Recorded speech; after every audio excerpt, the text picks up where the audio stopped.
Hello, everybody. My name is Dustin Betts. I'm the digital content editor for the Founder Institute, and I'm here with Reva McCollum. She is the founder of Lessonbee.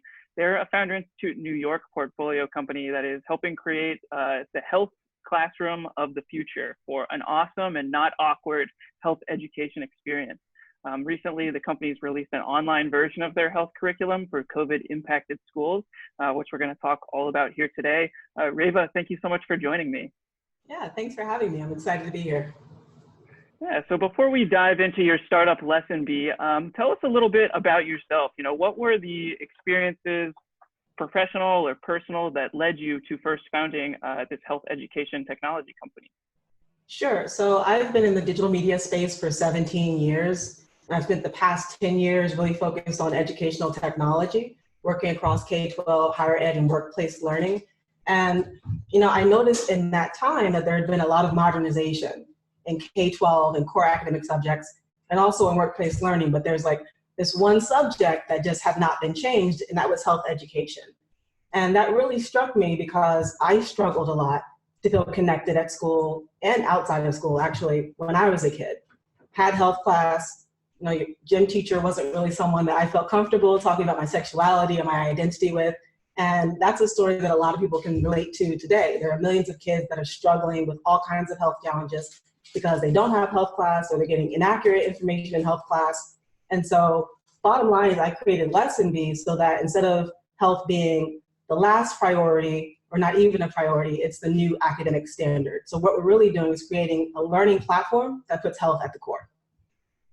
Awesome. And we want to talk about, I don't know, maybe you don't wear this kind of moniker, but I think this is definitely an impact company, right? Like you're having a major impact on the way kids are thinking about health. It's a really important subject. So for the purposes of this conversation, at least, we're going to refer to you as an impact startup and kind of ask you some questions about the challenges that you face in getting started. So I guess thinking back, earlier stage, pre-MVP, can you talk about, what were those biggest challenges that you faced in launching Lessonbee? For me, I was really ambitious in saying this needs to be a holistic solution, meaning it can't just be supplemental digital curriculum, the content, or just a platform, a place to put the content. It needs to be a holistic learning environment through which health is being promoted. And people don't typically do that. They typically do one or the other. So that meant that it was going to be a lot more work and be a lot more expensive. And, when you're trying to just get to kind of use to fidelity, to make that huge investment isn't always easy. But for me, it was essential. Mm-hmm. Awesome.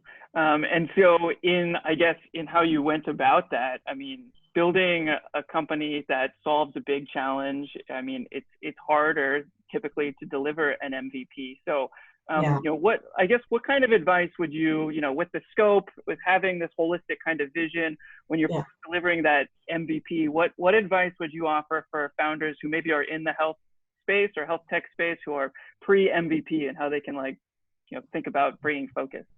Yeah, so I can't talk too much about health because I feel like there's regulations and stuff you got to worry about there. But for educational technology, if you're looking to have an impact on students, figure out how you're going to get your solution to students and just start there.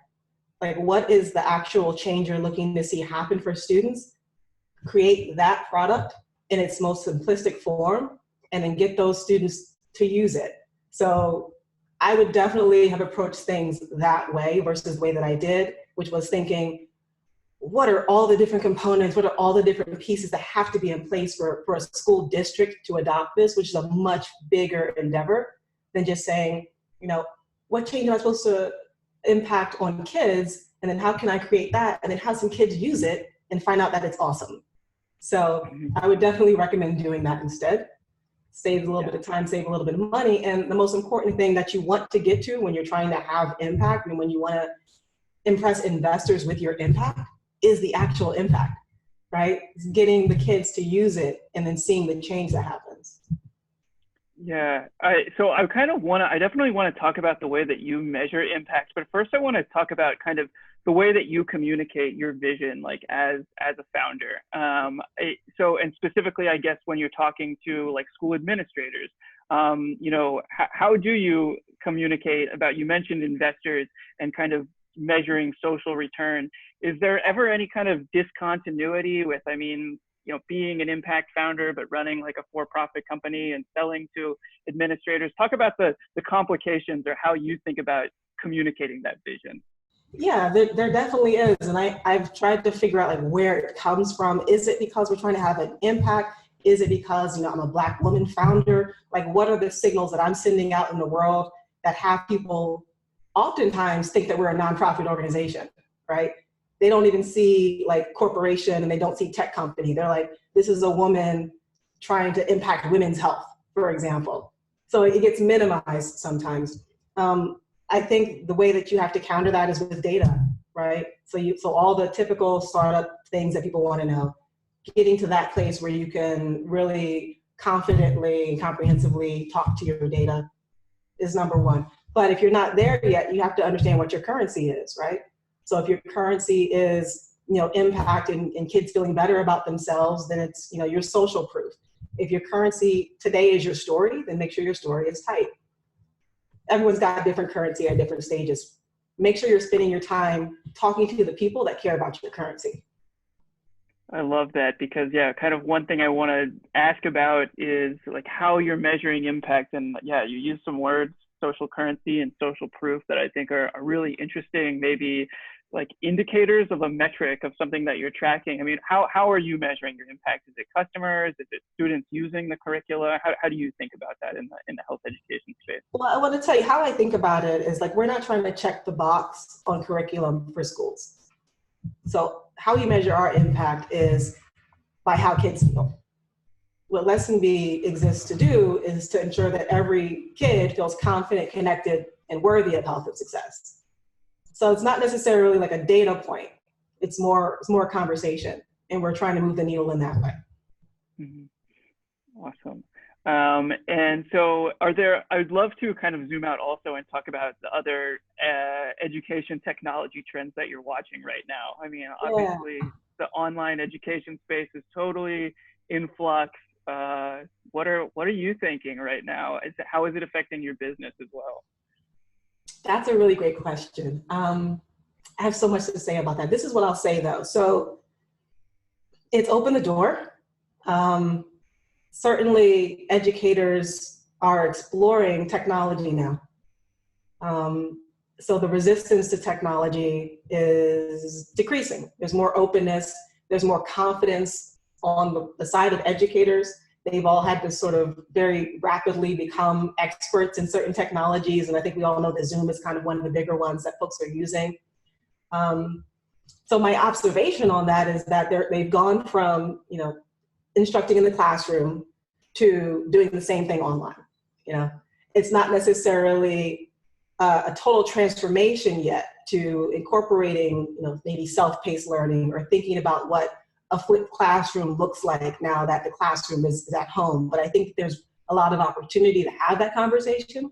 And what I'm seeing, my wife is a school principal as an example, so I have a front row seat to it. I think there's a recognition that there's not necessarily as much interactivity and just going from classroom to remote learning where it's a Zoom classroom and now I'm just talking to you via Zoom. So I think that's going to be the next level. I don't think it's going to be like, let's stop at just doing Zoom stuff and that's going to be it. I think people are going to recognize that that's not necessarily as engaging or the most effective use of technology. And so then the question becomes, what happens next? And my goal is for Lessonbee to be a big part of that conversation. And what I think is a paradigm shift in saying, okay, what is the role of health in all of that? Because health is something that should be number one. Healthy kids behave better, perform better academically. So how can we incorporate health into the learning environment, whether it's in a classroom or whether it's at home, so that kids are, feeling connected and building skills so that they can make responsible choices, but just generally feeling healthy and getting over all the stress and anxiety of what's happening today. Yeah, that's kind of the thing I wanted to ask you about too, is like if the actual content is going to change in some way because of like the isolation maybe that kids are experiencing, or are there any like new health challenges that you're seeing coming up, it like related to mental health, I guess? Well, the challenges were already there, but I think if you there's a lot of discussion around what's happening now that folks are home, right? I mean, there's an increase in domestic violence that's happening across the country right now. So like kids are, I'm sure, struggling with that, whether they're like, however that looks in their environment, it's going to have an impact on the bottom line, right? So we all need resources to manage stress and to be resilient now more than ever. And that's what Lessonbee is about. It's about creating a healthier learning environment for everyone, for the teachers too. Like they're stressed too. They don't know how to address these topics too half the time. The parents don't know what to do. So it's a community thing. It's about everyone sort of working together, saying that this is important, and like that's the paradigm shift. Yeah. Are there any other topics that we kind of neglected to touch upon here, or other kind of factors that you think are, I mean, things that are just bubbling up that are really important to help education or to impact founders in your space in general? To help impact founders in general. I don't know. That's kind of broad. I don't know if I'm expert enough to say what can impact founders in general do. But I think from an education standpoint, invite startups into the conversation. Invite people that are trying to like make an impact into the conversation early when they're developing their products, because I think that schools aren't necessarily always open to doing that. They look for the bigger companies, the established players, and they look for community-based organizations and CBOs, and they look for professional development, right? So I've heard conversations where folks are trying to figure out how to become better trauma-informed educators right now, as an example, because kids are dealing with trauma. But it's like, they need resources today for that. They don't have time for you to go to a professional development workshop and try to become trauma-informed as an educator when you're dealing with trauma your own self. So let's work together and figure out what we can do now and start collaborating to build a better future. I think that schools and educators always think that they have to do it all themselves, in other words. And once they figure out like what they think it should be, then they want to have a conversation. And that's not collaborative. And I think that's limiting. I love that advice, because founders are the ones who can move fast. So yeah, educators out there who are in need of new solutions should definitely be interacting with founders, because they can deliver like faster, they can iterate faster, they can deliver the solutions probably faster than the big traditional education providers that they're maybe feel more comfortable with, like institutionally. Yeah. And it's like, we need you. We need that input to make sure that we're going down the right path, because all we're trying to do is make the best solution that's going to have an impact, right? That's where we're at. Other folks are like, we figured it out. This is our product. Here you go. We're like, what are you trying to do today? Let's make this thing happen. So I think it's a really great time. And I think that people are ready to learn, and maybe not so ready to buy, but definitely ready to learn. Nice. One thing I always like to ask founders about who have a good amount of traction like you do, which is, you've obviously worked really hard to build this company to where it is today. And online education is like this really big space that's changing right now really quickly. But what's something that you've accomplished or achieved so far that you're really proud of? Oh, wow. Let me think. I was really proud of us getting our curriculum approved by the Chicago Public Schools Office of Student Health and Wellness, because that's one of the largest school districts in the country, and because they were really thorough in their evaluation. So we really focus on being comprehensive, culturally responsive, and medically accurate, and having a skills-based approach to mental health. And they validated that our solution does that. And so that was really important for me. That's really awesome, because a kind of final question that I have here is to just sort of like wrap up on is about big news and any updates that you have to share with the FI community or ask. You mentioned the Chicago School District. Are you also approved in New York as well, I think? Well, I can't say that. We're in the process of becoming approved. They have a few more hurdles for us to jump over, but they're really excited about our mental health course. I will say that. And we have recently partnered with Power School, which is like the largest K-12 ed tech provider in the country. So excited about that. Yeah, that is really big news. And I know you're going to have more on that soon. So we will definitely share about it when the time comes. Is there anything else before we close out? Any other asks you have for our audience before we end it here? Visit lessonbee.com, sign up, it's free. Whether you're a teacher or a parent, or a teacher who's a parent, or just someone that is looking for resources to help manage stress through this time, check it out. Awesome. Well, this has been a really enlightening chat on, like the challenges and the progress at your social impact company at Lessonbee. And we look forward to, continuing to follow your progress. Reva McFarland, thank you so much for joining us today. Thank you. Bye. Bye.